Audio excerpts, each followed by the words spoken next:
દેવાંગી, તને ખબર છે વેદ અને અર્ણવ જાલાકાર અને સમાંતર શ્રેણીના વિનાશ કહેતા હતા.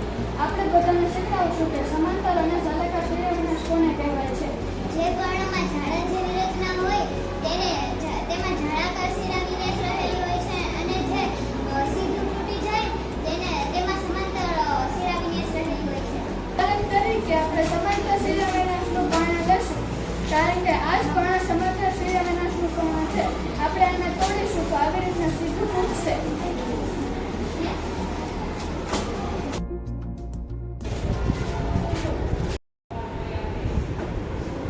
વનસ્પતિમાં મૂળ બે પ્રકારના હોય છે, સોટી મૂળ ને તંતુ મૂળ. સોટી મૂળ પીપળ, વડ અને લીમડામાં હોય છે.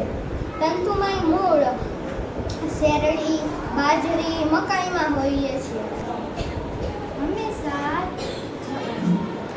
જે વનસ્પતિમાં સોટી મૂળ હોય છે તે વનસ્પતિના પર્ણોમાં જાળાકાર શિરાવિન્યાસ જોવા મળે છે. જે વનસ્પતિમાં તંતુ મૂળ હોય છે તેમાં સમાંતર શિરાવિન્યાસ જોવા મળે છે. પુષ્પોમાં અલગ અલગ ભાગો રહેલા હોય છે: સ્ત્રી કેસર, પુંકેસર, દલપત્ર અને વજ્ર. પુષ્પમાં રંગીન ભાગને દલપત્ર કહેવામાં આવે છે, અને તે અલગ અલગ રંગોના હોય છે.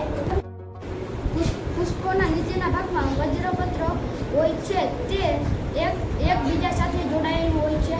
ત્રાસુદનું પુષ્પ છે તેમાં પુંકેસર અને સ્ત્રી કેસર સરળતાથી જોઈ શકીએ છીએ.